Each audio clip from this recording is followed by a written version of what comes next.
расман муҳорибаи рейтингӣ дар вазни ним сабук байни панҷум рақами рейтинг Келвин Катар бо рекорди 23.6 ва шашум рақами рейтинг Арнолд Аллен бо рекорди 18.1 рӯзи 29 октябр дар турнири UFC Fight Night. Ассалому алайкум дӯстон, хушомадем ба шабакаи мо. дар навори имрӯза оиди тозатарин ва муҳимтарин хабарҳо аз ҷаҳони ММА гап мезанем.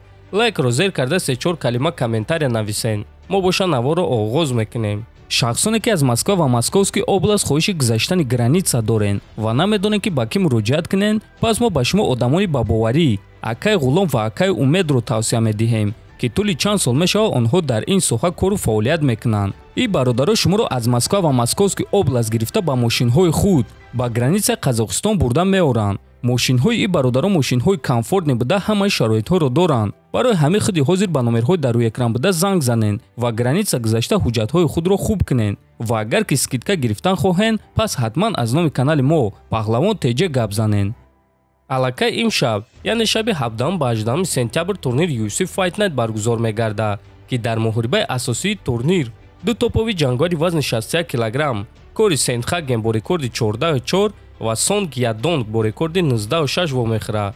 турнир аз соати 23:00 ба вақти Москва ва 1:00 ба вақти душанбе оғоз мегардад.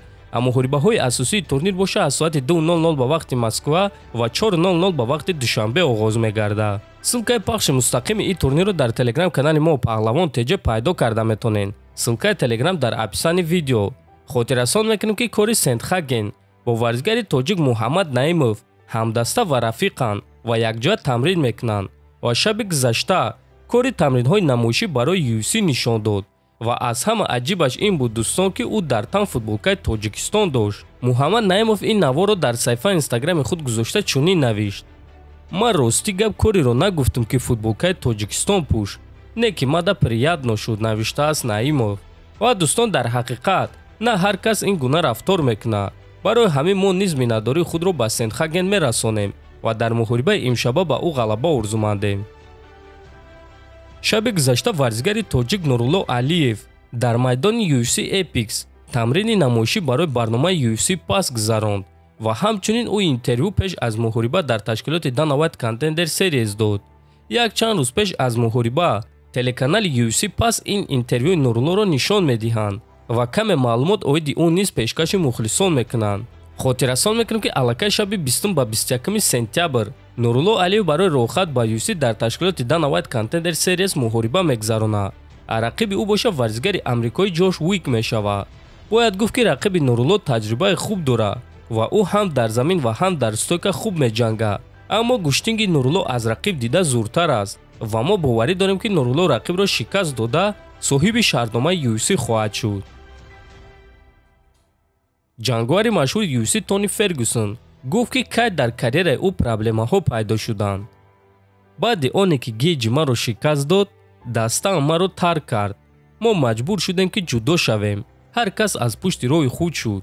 баъд ман кӯшиш кардам ки дастаи нав созам ва фикр мекунам ки ман чунин дастаро пайдо кардам. ҳозир мо бояд хатогиҳои дар охирон муҳорибашударо ислоҳ кунем. ман осеб дорам. ҳамин ки осебҳои ман соз шаванд, мо тамринҳоро оғоз мекунем, гуфтааст Фергюсон. хотиррасон мекунем ки Тони Фергюсон ва Ҷастин Гейҷ соли 2020 вохӯрда буданд ва дар ҳамон муҳориба Гейҷ бо тариқи нокаути техникӣ ғалаба ба даст оварда буд. чемпиони пешинаи UFC дар ду вазн Жорҷ Сен-Пьер оиди муҳорибаи Ислам Махачев ва Чарлз Оливера фикрҳояшро баён кард. агар ки қисми зиёди муҳориба дар маркази қафас гузара, пас бартарӣ дар тарафи Оливера мешавад. аммо агар ки муҳориба дар назди сетка гузара, пас бартарӣ дар тарафи Махачев мешавад. ман фикр мекунам ки Ислам сеткаро истифода бурда ҳамаи малакаҳои сахти Оливераро бекор карда метавонад. барои Оливера ҷои зиёд дар кор аст, то ин ки ӯ ҳаракат кунад ва зарба зада тавонад ё ин ки сабмишинҳои худро гузаронад. барои ин корҳоро кардан бояд ки муҳориба дар маркази қафас гузарад. дар ин муҳориба ҳамон шахсе ғолиб мешавад ки нақшаи худро амалӣ карда метавонад, гуфтааст Сен-Пьер. ва дӯстон, ман бо суханҳои Сен-Пьер розӣ мешавам. шаби гузашта ман муҳорибаи Оливера ва Кевин Лиро боз як маротибаи дигар тамошо кардам ва дар ҳамон муҳориба дида мешавад ки дар маркази қафас ҳатто дар замин Оливера доимо Кевин Лиро бо усулҳои худ таҳдид мекард. аммо ҳамин ки Кевин Ли Чарлзро дар назди сетка афтонд, Оливера ягон кор карда наметавонист ва Кевин чӣ коре ки мехост ҳамон корҳоро мекард.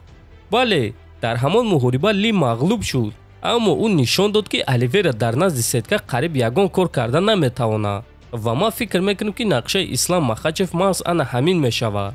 Чарлзро ба замин афтонда ва дар назди сетка ӯро назорат карданд ва боз маслиҳатҳои Ҳабибро гӯш карданд. аммо Ислам ин корро карда метавонад ё не, танҳо муҳориба нишон медиҳад, чунки Оливера низ вақтҳои охир гӯштинги худро хеле хуб кардааст.